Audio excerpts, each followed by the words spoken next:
Ollie, we're here ahead of the first qualifier against Malta. I suppose there's only one place to start. Congratulations on your move to RB Leipzig. How did it come about? Well, it was quite short notice, to be fair.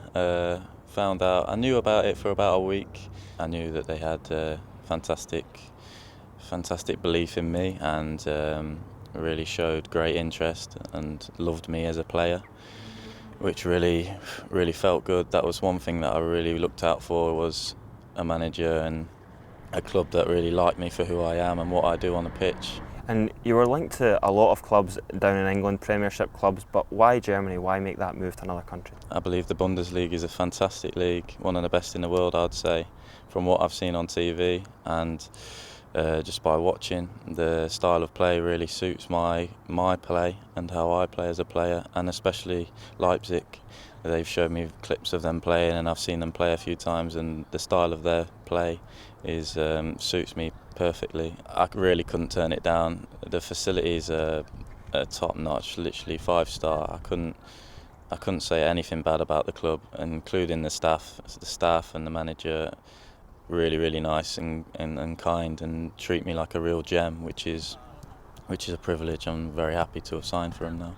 How do you think you'll adapt to the culture over there? Obviously a different language, but Mark McGee speaks fluent German here, so have you been speaking to him for some tips? Yeah, he gave me a little chat and he was like, I'll teach you some German, like, because he said he was out there for a good 2 years, he said, so it'd be nice to have a nice chat with him.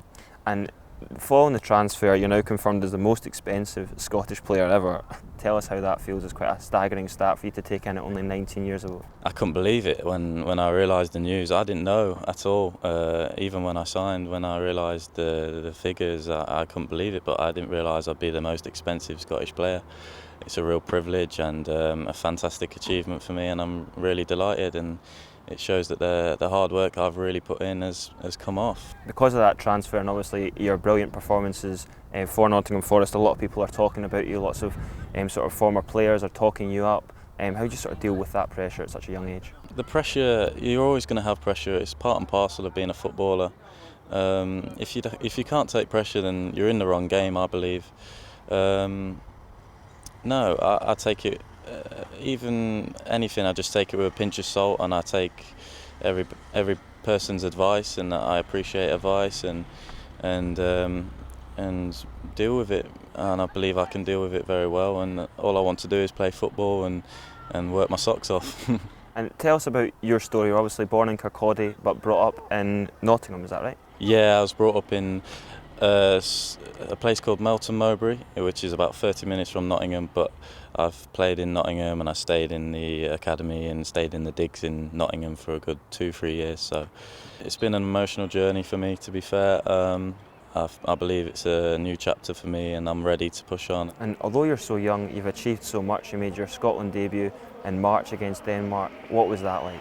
Oh, that was a great feeling. I mean, couldn't wait. I wasn't expecting to play as much, but I was just, adrenaline was rushing through me, and I really wanted to play, and I was warming up like a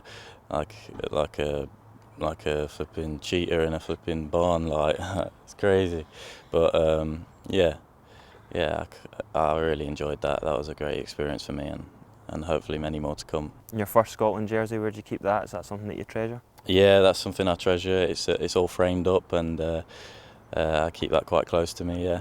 And the qualification campaign obviously starting. What's your thoughts ahead of that? Excitement certainly building in the camp? Yeah, big excitement. I mean, a lot of belief as well. We're going into games believing we can win games now, and hopefully I can help the team towards winning these games and put an input in. You're obviously on form at the moment. Is that exciting, going up against a team like Malta away from home, a chance for you to impress on a bigger stage than maybe before? Yeah. I mean, if I am given the chance, I will do my very best and give 110%. I always will, and see what happens.